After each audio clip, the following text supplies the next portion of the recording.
आज से 3 साल पहले जब मैंने जिम जॉइन करा था, उस टाइम मैं एक बहुत स्किनी सा बच्चा हुआ करता था जिसका बॉडी वेट लगभग 55 केजी के आसपास था। लेकिन आज 3 से साढ़े 3 साल की कॉन्टीन्यूस ट्रेनिंग के बाद मैं अपनी फ़िज़ीक को यहाँ से यहाँ तक ट्रांसफॉर्म कर पाया हूँ। और इस साढ़े 3 साल की जर्नी में मैं एक सबसे इंपॉर्टेंट चीज़ तो सीख चुका हूँ कि तुम्हें एक एस्थेटिक और एक मस्कुलर फिज़ीक को अचीव करने के लिए ना किसी भी एक्सपेंसिव डाइट या एक्सपेंसिव सप्लीमेंट की ज़रूरत नहीं है। तुम्हें सिर्फ 3 बेसिक चीज़ों पर फोकस करना है। क्या है वो 3 बेसिक चीज़ें? Your training, your diet and your sleep. So hi, my name is Abhay और आज की इस वीडियो में आप सबने यही 3 की प्रिंसिपल्स शेयर करूंगा जिन्होंने पर्सनली मेरे को बहुत ज़्यादा हेल्प करी है मेरी इस साढ़े 3 साल की जर्नी में एक स्किनी टू मस्कुलर फिजिक को अचीव करने में। एंड आई एम श्योर कि अगर आप इन ट्रेनिंग प्रिंसिपल्स को सीखेंगे और अपनी ट्रेनिंग में अप्लाई करेंगे तो आपको भी डेफिनेटली अच्छे रिजल्ट्स मिलेंगे और आप खुद एक एस्थेटिक और एक मस्कुलर फिजिक को अचीव कर सकते हैं। तो फर्स्ट ऑफ ऑल आपको ये समझना होगा कि आपके स्किनी होने के ना 2 मेन रीजन हो सकते हैं। पहला रीज़न तो कि आप अपनी बॉडी को इनफ फूड नहीं दे रहे हो, और दूसरा रीज़न हो सकता है कि अगर आप अपनी बॉडी को इनफ फूड दे रहे हो ना, तो यानी कि आप अपनी वेट ट्रेनिंग को इफेक्टिवली नहीं कर रहे हो। समझो इस बात को। मैं आपको पहले फर्स्ट पॉइंट से स्टार्ट करता हूँ कि पहला रीज़न है आपका स्किनी होने का कि आप अपनी बॉडी को इनफ फूड नहीं दे रहे हो, यानी कि आप अपनी बॉडी में इनफ कैलोरीज नहीं दे रहे हो, अपनी बॉडी को इनफ कैलोरीज प्रोवाइड नहीं करो जितनी आपकी बॉडी की कैलोरीज की रिक्वायरमेंट है। तो अब कैलोरीज क्या होती हैं? अब आपके लिए कैलोरीज भी नया वर्ड होगा अगर आपने हाल ही में जिम जाना स्टार्ट करा है, तो मैं बता देता हूँ। तो कैलोरीज एक तरह से आपका मेजरमेंट यूनिट है। मतलब आप जो भी फूड खा रहे हो, कुछ भी आप खाना खा रहे हो, उससे आपको कुछ अमाउंट में एनर्जी मिल रही है। इतनी तो आप मेरी बात मानते हो, ठीक है? इतना आपको पता है कि आप कोई भी खाना खाते हो उससे आपको एनर्जी मिलती है। तो जो आपने फूड कंज्यूम करी है उससे आपको कितने अमाउंट में एनर्जी मिली है, आपको उस फूड से क्या आपके अंदर कितनी न्यूट्रिशन वैल्यू गई है, उसको मेजर करने के लिए जो हमारी यूनिट है ना, उसको हम कैलोरीज बोलते हैं। तो मेरा कहने का मतलब क्या है कि जितनी आपकी बॉडी की रिक्वायरमेंट है ना, एनर्जी की, कैलोरीज की रिक्वायरमेंट है, आप अपनी बॉडी को उतनी कैलोरीज प्रोवाइड नहीं कर रहे हो और इसका डायरेक्टली इंपैक्ट पड़ता है आपके वेट के ऊपर। यानी कि एक बंदे की ना, एक इंडिविजुअल की एक मेंटेनेंस कैलोरीज होती है, एक कैलोरीज रेंज होती है। तो मेंटेनेंस कैलोरीज क्या होती है? मेंटेनेंस कैलोरीज वो कैलोरीज होती हैं जो एक इंडिविजुअल को दिन भर में पूरे जो कैलोरीज चाहिए होती है ना, उसके करंट बॉडी वेट को मेंटेन करने के लिए, उसको हम मेंटेनेंस कैलोरीज बोलते हैं, ठीक है? तो अगर आप अपनी मेंटेनेंस कैलोरीज से कम खाओगे, अपनी बॉडी को कम कैलोरीज प्रोवाइड करोगे, तो आपका डायरेक्टली इम्पैक्ट पड़ेगा आपके वेट के ऊपर, यानी कि आपका वेट लूज होएगा और आप स्किनी दिखोगे। तो ये तो था आपका फर्स्ट रीज़न स्किनी होने का। और दूसरा रीज़न हो सकता है कि अगर आप बोल रहे हो ना कि भाई नहीं यार, मैं तो बहुत बिंदास खाता हूँ, मैं खुला खाता हूँ, लेकिन फिर भी मैं स्किनी हूँ, तो मेरा क्या रीज़न है मैं स्किनी होने का? मैं तो खाता भी हूँ। तो इसका दूसरा रीज़न हो सकता है जो मैंने आपको बताया कि आप अपनी ट्रेनिंग को, वेट ट्रेनिंग को इफेक्टिवली नहीं कर रहे हो, आप अपने मसल्स को एग्जॉस्ट नहीं कर रहे हो, तोड़ नहीं रहे हो अपने मसल्स को पूरी तरह से। नोट करो मेरी इस बात को, मैंने क्या बोला? तोड़ नहीं रहे हो अपने मसल्स को। तो आपको जिम में जाके अपने मसल्स को तोड़ना है। यानी कि जब तक आप अपने मसल्स को तोड़ोगे नहीं ना, तब तक आप जितना मर्जी खा लो, आपका खाया पिया सब वेस्ट है। अब समझो इस बात को कि हमारे मसल्स ग्रोथ का प्रोसेस क्या होता है। जो हमारे मसल है ये एक्चुअली है क्या? ये फाइबर टिश्यूज़ हैं। फाइबर टिश्यूज़ का कॉम्बिनेशन फाइबर टिश्यूज़ है। तो जब ये आप वेट ट्रेनिंग करोगे तो आपके जो फाइबर टिश्यूज़ हैं कि ये स्ट्रेच होंगे और ये टूटेंगे। तो आप एक तरह से इमेजिनरी सोच सकते हो कि इनके बीच में एक तरह से गैप वगैरह जनरेट होएगा।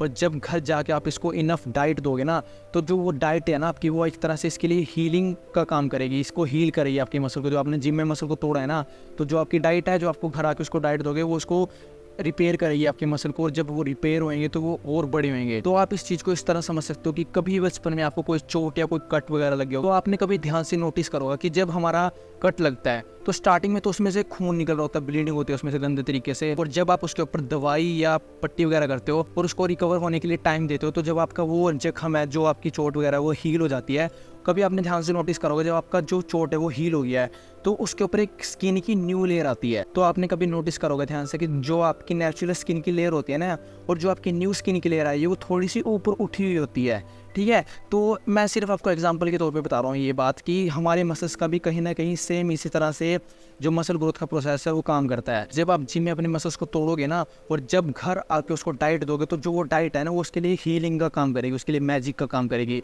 और जब आप उसको रेस्ट दोगे, स्लीप दोगे रिकवर होने के लिए, तो आपके मसल्स टाइम के साथ साथ रिकवर होंगे। और जब वो रिकवर होंगे तो वो और बड़े होंगे। तो अगले दिन फिर आप जिम जाओगे, अपने मसल्स को फिर से तोड़ोगे, तो फिर से आप जब उसको डाइट दोगे तो फिर से वो रिकवर होंगे, फिर और बड़े होंगे। तो ऐसे लेयर बाय लेयर करते करते आपके मसल्स ग्रो होते चले जाते हैं और आपका ये मसल ग्रोथ का प्रोसेस कॉन्टीन्यूसली चलता चला जाता है सालों तक।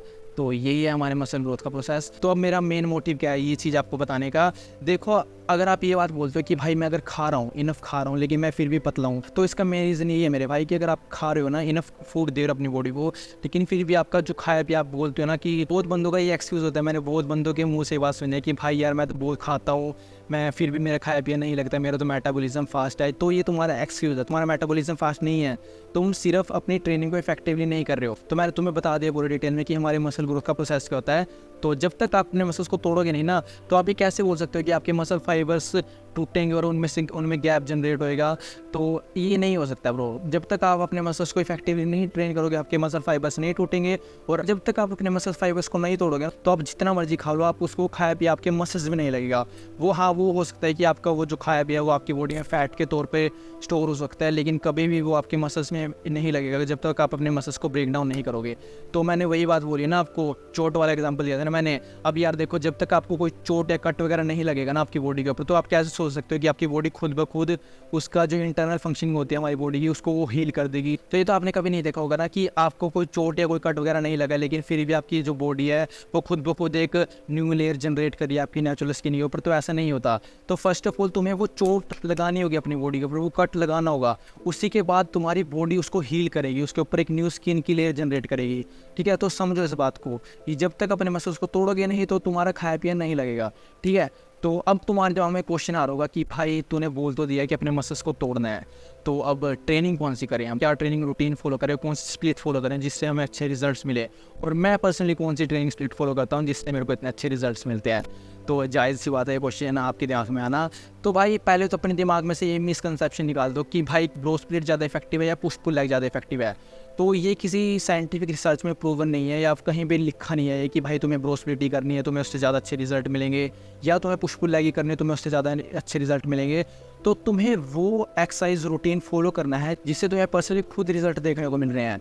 तो ये गलती मत करना। मैंने बहुत सारे बंदों को ये गलती करते हुए देखा है कि जो उनका फेवरेट फिटनेस इन्फ्लुएंसर है वो उसकी कॉपी करने की कोशिश करते हैं, कि जो वो बंदा ट्रेनिंग रूटीन फॉलो कर रहा है तुम भी वही कॉपी करने लग जाते हो। तो जब तक तुम अपनी ये गलती नहीं सुधारोगे ना कि तुम सोशल मीडिया पर देख के कि तुम्हारे फेवरेट इन्फ्लुएंसर ने बोला है कि ब्रो स्प्लिट ज़्यादा इफेक्टिव है, तो तुम लोग ब्रो स्प्लिट फॉलो करने लग जाते हो। और अगर किसी और बंदे ने बोल दिया कि भाई पुश पुल लेग ज़्यादा इफेक्टिव है, तो तुम लोग पुश पुल लेग करने लग जाते हो। तो ऐसा नहीं करना यार तुम्हें। तुम देखो, हमारे मसल्स की एक मसल माइंड मेमोरी होती है, तो तुम्हें खुद अपनी बॉडी अकॉर्डिंग देखना है कि तुम्हारे अकॉर्डिंग तुम्हें कौन सा वर्कआउट रूटीन फॉलो कर रहा है। ठीक है, तो अभी के लिए मैं तुम्हें ये बात बोलूँगा, ये स्टार्ट करो अपना, देखो कि तुम्हें कौन से वर्कआउट रूटीन से ज़्यादा अच्छे रिजल्ट्स मिल रहे हैं और उसके ऊपर टिके रहो। कम से कम भाई 2-3 महीना तो अपने एक वर्कआउट रूटीन के ऊपर टिके रहो। ठीक है, और अगर तुम्हारा उससे प्लेटो हिट हो गया, तुम्हारे मसल्स का तुम्हें रिजल्ट दिखने बंद हो गए हैं, उसके बाद अपना वर्कआउट रूटीन चेंज करो। बार बार हफ्ते बाद अपना वर्कआउट रूटीन चेंज मत करो। ठीक है, तो अब बात आती है कि हमें कितने नंबर ऑफ एक्सरसाइज करनी चाहिए एक मसल ग्रुप की, कितने नंबर ऑफ सेट्स परफॉर्म करने चाहिए। तो ये टोटली तुम्हारे ऊपर है। मैंने तुम्हें वीडियो के स्टार्ट में ही बोला था कि तुम्हें जिम जाके अपने मसल्स को तोड़ना है। अब देखो, मैं जब जिम में एंटर करता हूँ ना, तो जिम में एंटर करने से पहले ना मेरे दिमाग में बात होती है कि भाई आज जिम आया हूँ, आज अपने मसल्स को तोड़ना है। तो कोई भी मसल मैं ट्रेन कर रहा हूँ, चेस्ट ट्रेन कर रहा हूँ, बैक ट्रेन कर रहा हूँ, मेरे दिमाग में ये रहता है कि अपने मसल्स को एग्जॉस्ट करना है। अब मेरे दिमाग में कभी ये चीज़ नहीं रहती कि मेरे को इतने नंबर ऑफ सेट इस एक्सरसाइज के परफॉर्म करने हैं। मैं एक्सरसाइज सोच के जाता हूँ कि मेरे को ये एक्सरसाइज परफॉर्म करनी है, लेकिन मैं कभी ये नहीं सोचता कि मेरे को इतने सेट ही परफॉर्म करने हैं। वो तुम्हारा टोटली तुम्हारे ऊपर है। तुम्हारा उस टाइम, उस दिन तुम्हारा माइंड किस लेवल पे, तुम करने को अपने मसल्स को एक सेट में भी डैमेज कर सकते हो, तोड़ सकते हो। वो तुम्हारा टोटली माइंड के ऊपर, सारा खेल हमारे माइंड का होता है। तो भाई मैं तुम्हें यही बात बोलूँगा कि तुम अपने दिमाग से ये मिसकंसेप्शन तो निकाल दो कि तुम्हें हर एक्सरसाइज के 3-3 सेट करने हैं।